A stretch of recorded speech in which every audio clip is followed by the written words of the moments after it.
morning. Hello, everyone. How are you today? It's Thursday. This week went by fast. It's May 28th. It was Memorial Day on Monday, so we've had a short work week, and I needed it. I think we all needed it. Thank you for joining. Thank you for supporting. As always, I appreciate you all. I appreciate the emails and the text messages for content and your passion about what things that are going on in today's society. I keep reiterating that this show was not intended to be a political show, and somehow we are continuously led on topics that are politically driven. So unfortunately, this is where we are. But good morning, Val. And Val, thank you so much for your comments, your articles, and your resources that you're forwarding me. I appreciate it. Are you angry? Are y'all angry? Are you mad? Have you lost all patience and tolerance with the treatment of Black Americans? I am outraged.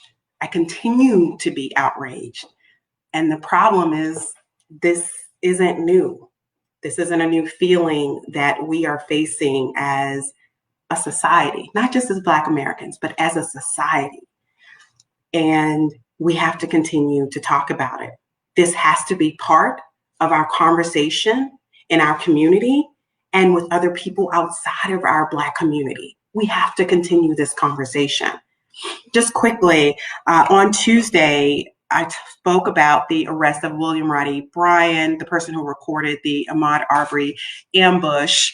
And I'm going to continue to talk about Ahmaud Arbery because I think that there are so many layers to that incident in terms of the possible, what I believe, prosecutorial misconduct, the officers not making an arrest at the time of the incident and the delay in the arrest, as well as the citizens' arrest, as well as the HB 426 that is coming up for vote on June 11th. I need to continue to have that conversation and follow the development of that story, of that case, of that bill, and I want to continue to have the conversation with you. Good morning, Tony. How are you? Good morning. Congratulations to your son. We both had seniors that graduated this year. And I try to keep it light and take a break and have some light moments, but there's just too much going on. And so we need to talk about what is happening, why things continue to happen. I don't understand why Black people have to explain ourselves, explain our existence, our worth, and our value. Why other races can't acknowledge that Black lives are undervalued, and why we have to assert that we matter. We have to, when we came out with Black Lives Matter, we were challenged. Oh, but all lives matter. Of course, all lives matter. But a white person doesn't have to tell society that their life matters. A Black person has to say, I matter. I matter. Good morning, Ephraim. How are you? Thank you for joining this conversation this morning. It's hurtful. It's hurtful that you, as a Black person, walk around wondering if someone values your life as much as they value the next person's life. It's maddening, it's frustrating, and it's plain exhausting. It's exhausting to have to fight the battle every day for our women, for our men, for our children to be killed and mistreated every day. Every day something happens. It's only sometimes that we get to hear about it. It's only sometimes that it's so egregious that it makes the news. But these are events that Black people face every day. This is our existence. This is our existence.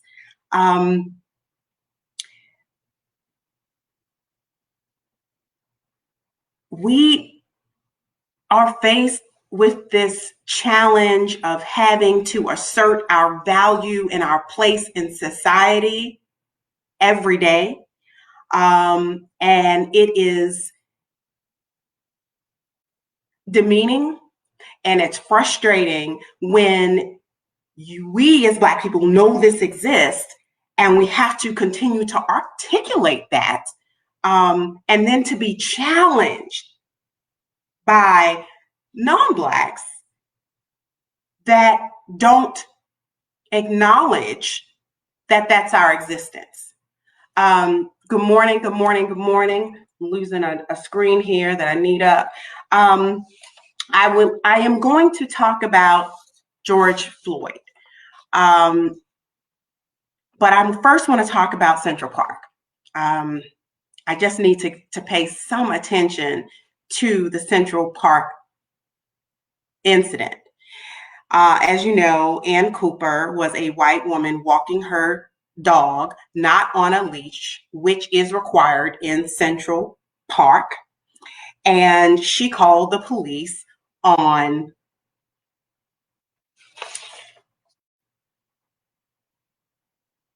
looks like my screen. I'm having some problems with my internet today. But Christian Cooper was a Black man who was bird watching, Harvard grad, bird watching in Central Park. And Ann Cooper, who was walking her dog, and the dog was unleashed, called the police on Christian Cooper after Christian Cooper asked her to please put a leash on her dog. So after he asked her to put the leash on her dog, she then became irate when he filmed her because he asked her to put the leash on the dog. She didn't, and instead he started filming her, and she became irate and called the police and said that an African-American male was, first she said that he was filming her, and then she escalated the call to not only that he was threatening her, but that he was threatening her dog. I don't know if y'all caught that, but she said he was threatening her dog. Meanwhile, the dog, who's not on the leash, she's grabbing him by his collar, and he ultimately the dog is choking and barking, and she's lifting him up, and she's so focused on her call to the police with these false allegations that she's disregarding the cries, the squeals from her Cocker Spaniel. It is maddening, like I said, it's frustrating, but I want to show this clip. And before I do that, I'm going to read this comment that we have from Mr. Ephraim Abney. No accountability, laws not being applied equally, accountability equals decrease in violations and death.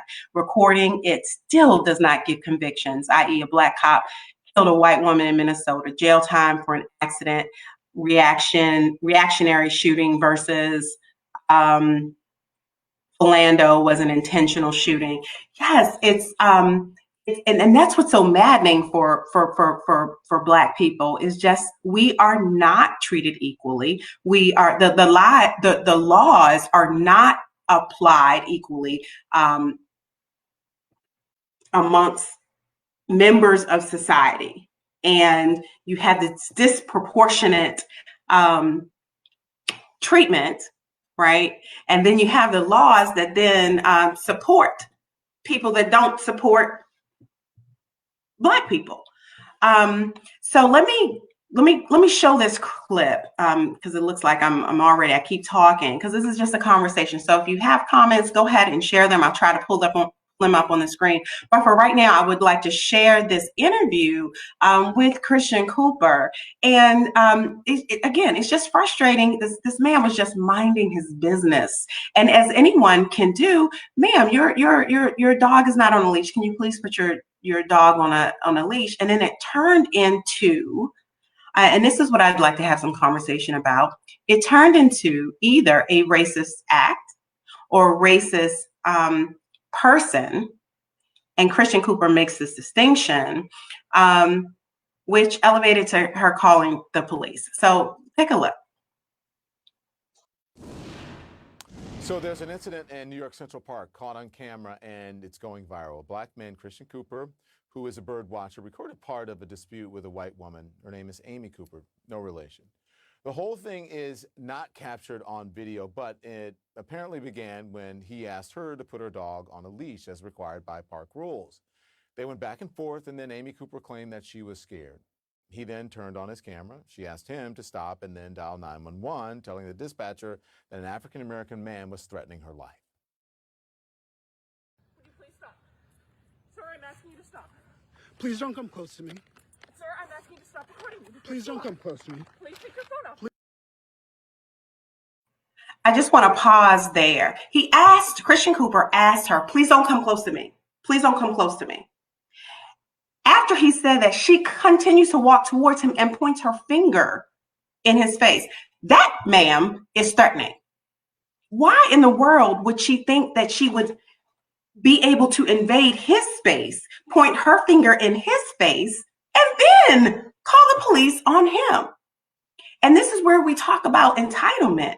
That's just inappropriate. You're invading someone else's space and then calling the police on them. So I'm going to continue. Please don't come close to me. I'm taking pictures calling the cops. Please call the cops. Please call the cops. I'm going to tell them there's an African-American man threatening my life. I'm going to tell them it's an African-American man threatening my life. Why is that okay? And why does she feel like that statement is appropriate? Why does she feel like that her statement is appropriate and that she has the ability and the laws protect her because there's an African American man threatening her life? Why couldn't it just be a man if she felt threatened? Why couldn't it just be a man that was threatening her? Please tell them whatever you like. Excuse me?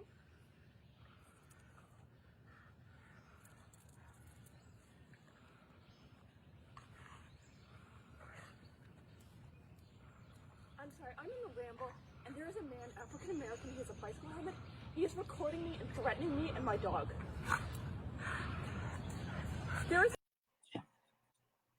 She is becoming frantic. The man is not doing anything. He is not saying anything.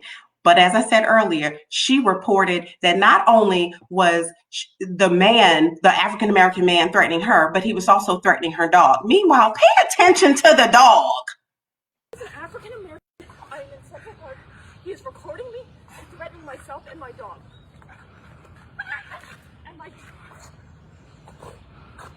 I'm sorry, I can't hear you either. I'm being threatened by a man in the Ramble. Please send the cops immediately. I'm in Central Park in the Ramble. I don't know. Thank you. Before I do want to hear the next portion of this interview, but the frustration just grows. My blood boils watching her and her distress that has been caused by this African American male who asked her to put the leash on a dog. Amy Cooper has apologized, but was fired from. And I'm sorry, look at his eyes when he is just talking about it. It's just so sad that this is just the fact that she felt so entitled to do this. And then we have to talk about it. We have to talk about it. And this is look at his reaction and just talking about her actions. From her job. Joining me now is Christian.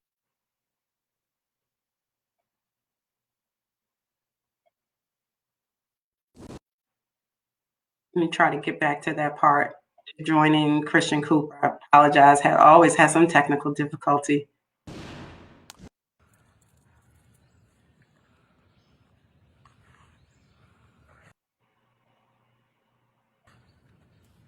I'm sorry, I'm in the Ramble, and there is a man, African American, he has a bicycle helmet.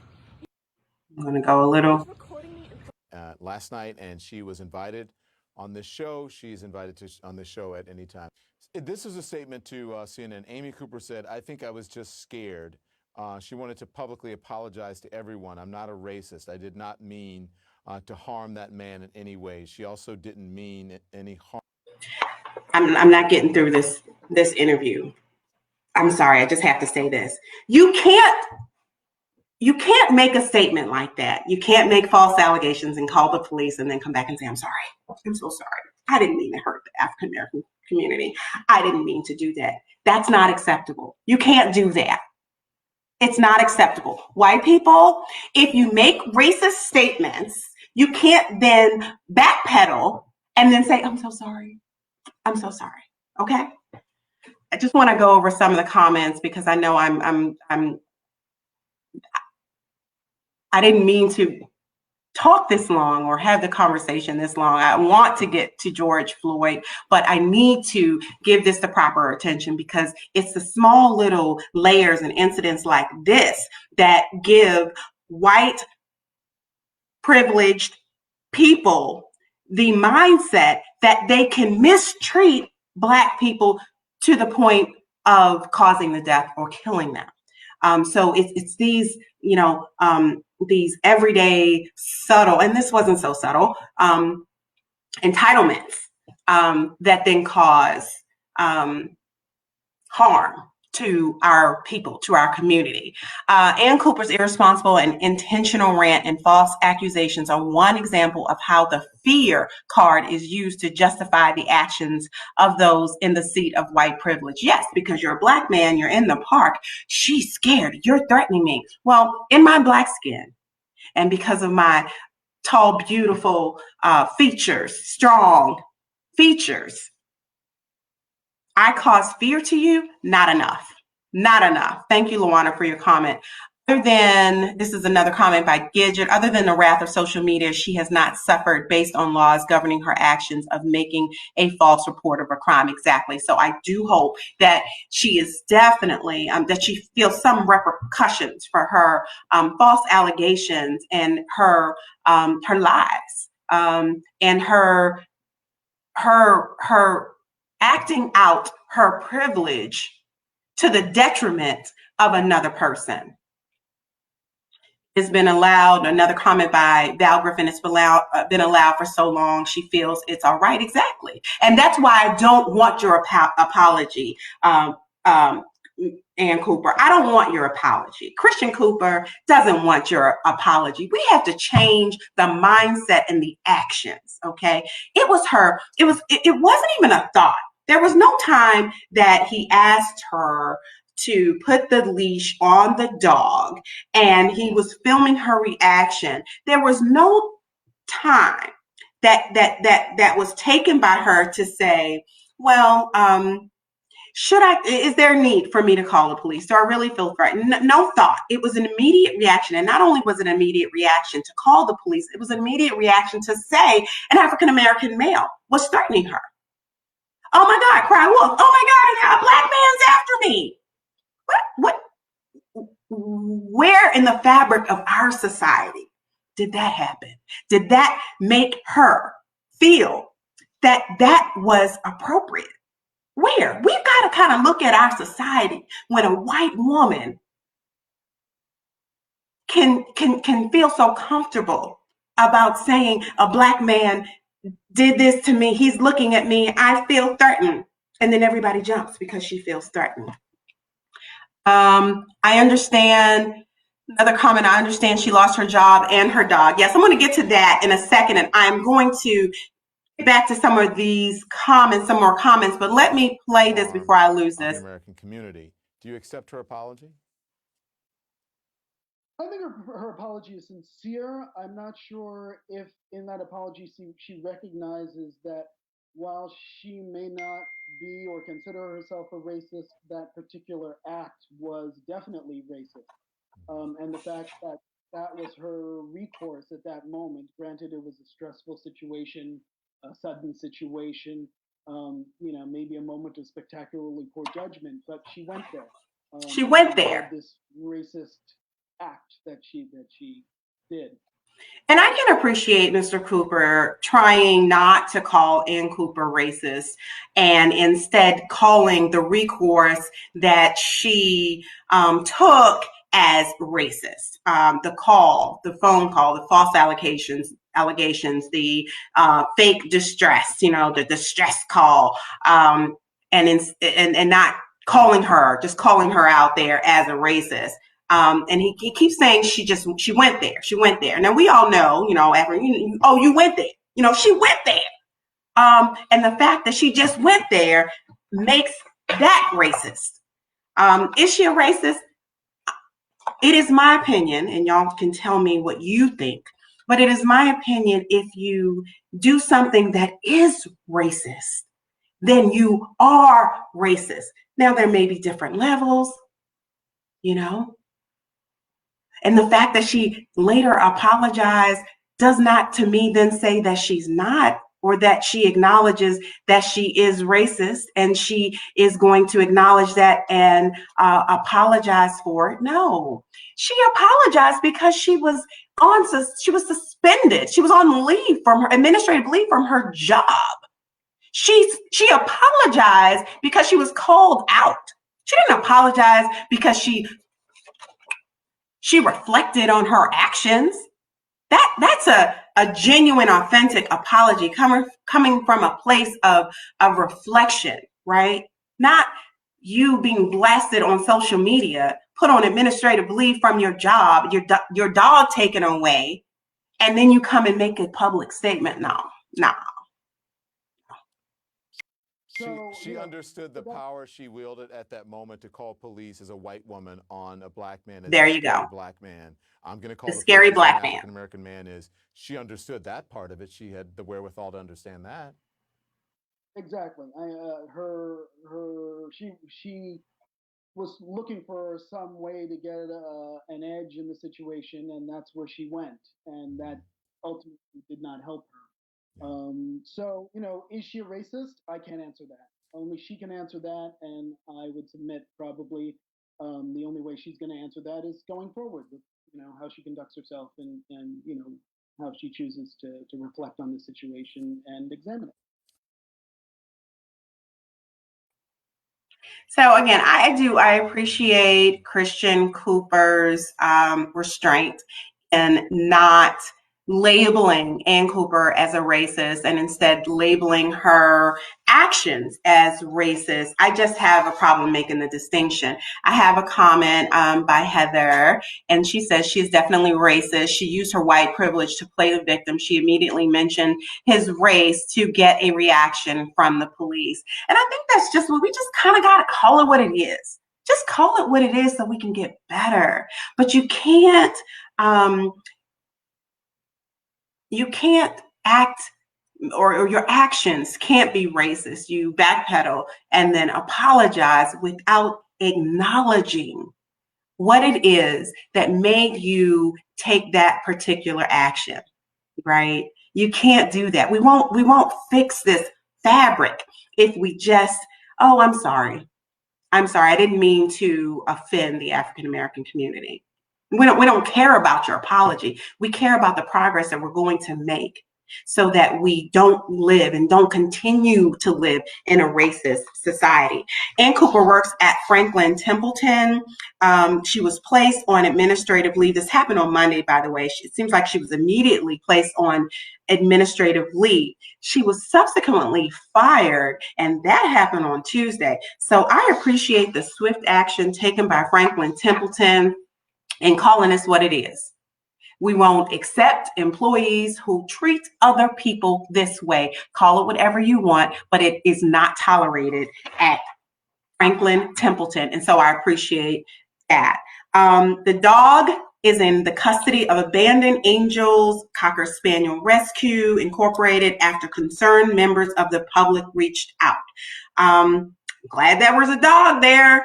I'm glad some people reached out and said, hey, she basically is strangling her dog here, and not paying him any attention while she's making these false allegations about a scary black man. So the dog has been taken, her job, she has been terminated, and what's next? And I think in order to get better, you need to make some acknowledgments here. Maybe make some acknowledgments public. Start having some conversations with other white people who instinctively call police when they feel threatened by a scary black man that's walking by. You know, the white people that grab their purses because we walk in a store. You know, the stores that watch us more carefully because we're walking in and just taking a look, or we are perusing the store. This is the conversation that we have to have. Let's see, another comment. Melanie, I love you for your vision, your passion, your intelligence, and courage to utilize your platform to take a stand and address issues that impact the Black community. You are my shero. I want to thank you because let me say this. Many attorneys who I know and who have opinions and experiences are reluctant to share their experiences or express their opinions because of current or future backlash. We don't know when we may run for public office, and then we've put our opinions, political or otherwise, out on social media. I have been in my career reluctant to speak on issues that may later have a detrimental impact on me running for public office, becoming a judge down the line, clients, potential clients, getting people in the, I don't care anymore. At this point, I feel I have an obligation to speak, to share, to converse, to express my opinions the way I see them, the way they come to me. I am led to do this because I am passionate about my community, and I have a voice, and we all have a voice. And I feel as though if you have a voice and you are able to articulate your opinions, then it needs to be shared. That wasn't the intent of this show. I really just wanted to have a platform to talk about social issues. I started talking about the hair and dressing professional and how we have different standards for Black women and white women in court. I did not intend for this platform to be so politically based, but here we are, and here I am, and I'm going to continue. So I appreciate you making that comment because it was an intentional decision early on not to make so many or not to make political statements or posts on my social media, to stay neutral. But I don't have to. I don't care. I have a responsibility, and this is my decision. And if I never am elected as a judge down the road when I'm ready to run, if I am ever ready to run, then that's okay, because this is, in my heart, the right thing to do. And so I'm going to keep doing it. Now, I was supposed to talk about George Floyd. Put it at the end of my of this conversation because it's such a hard conversation for me. And the last time I talked about a Black man being killed at the hands of a racist white person, I broke down in tears. I did not want to do that today, so I just needed to work myself up, but I see myself getting teary-eyed again. So I am just going to go straight into the George Floyd incident. He was killed by a police officer while detained. He was unarmed. He was cuffed. He was face down on the ground. 3 police officers were watching the incident. There were bystanders witnessing the events. You hear Mr. Floyd state he can't breathe while the knee of the police officer continues to press in his neck with the full weight of the police officer's body going into his neck for a period of 5 minutes. The police officer's hands were in his pockets while his knee was on Mr. Floyd's neck. And he continuously applied the pressure. You can see him continuing to kneel into Mr. Floyd's neck.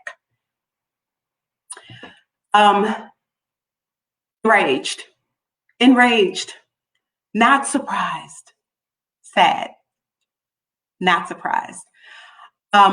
Here are the events, and I'm just going to show a little bit of this. This is the footage because I think that some people want to say, well, he was resisting arrest, and so it was necessary force to detain him.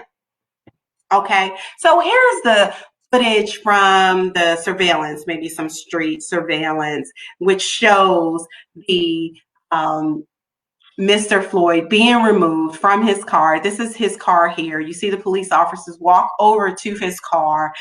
There's some conversation. You can't hear anything because it's just maybe city surveillance or something. At any rate, I'm going to fast forward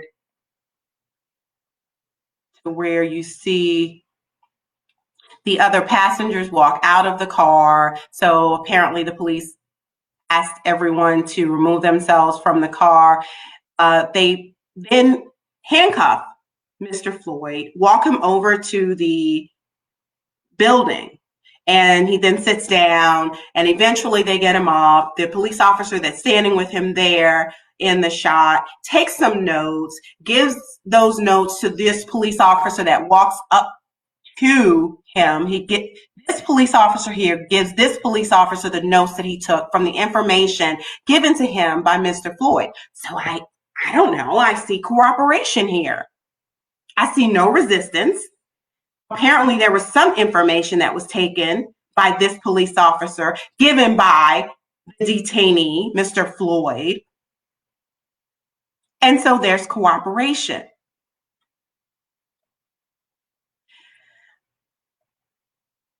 I know that I didn't want to play the actual video of the incident. So instead, I'm just going to play Mayor Jacob Fry's interview. And I like what he says because we all need to first acknowledge that we are traumatized, that America, the very fabric of our society, is damaged, is hurt, is bleeding. We are broken. We are broken, and we need to heal. But before we can heal, we need to stop the ongoing trauma. And he says that, and this is what I've been repeating over the weeks and have felt in my life. We just have to be honesty, right? Or we be honest about what is happening, right? And in that, you have to acknowledge. In your honesty, you then have to acknowledge where we've been as a society. You have to acknowledge that, right? And then you have to acknowledge where we are. And then you have to take some action. And it doesn't mean apologizing. That's not the action that our society needs. The action needs to be the conversation, the laws, the training, the education, diversity and cultural education, learning about each other, to then accept each other, our differences, so that you're not scared when you see a Black man walking past you. That's an ignorance. Your fear of me, your fear of my son is an ignorance. It's a lack of education, a lack of exposure. Okay. So I'm going to keep talking. I'm going to let Mayor Fry come in, and I'm going to share his interview. This is breaking news from WCCO. Hello, everyone. Right now, Minneapolis Mayor Jacob Fry has taken the podium to update us on the investigation into the death of George Floyd. Let's listen in.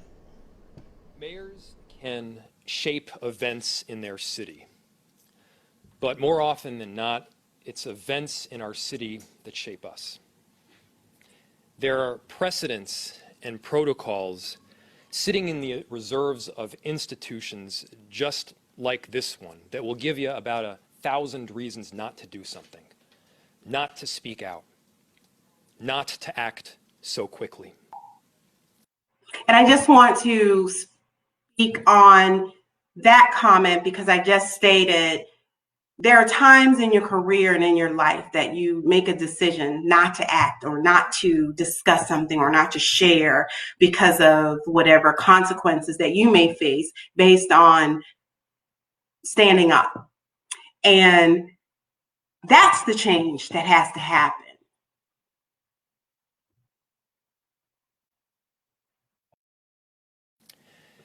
And I've wrestled with, more than anything else, over the last 36 hours one fundamental question. Why is the man who killed George Floyd not in jail? If you had done it, or I had done it, we would be behind bars right now. And I cannot come up with a good answer to that question. And so I'm calling on Hennepin County Attorney Mike Freeman to act on the evidence before him. I'm calling on him to charge the arresting officer in this case. We cannot turn a blind eye. It is on us as leaders to see this for what it is and call it what it is. George Floyd deserves justice. His family deserves justice. The black community deserves justice. And our city deserves justice.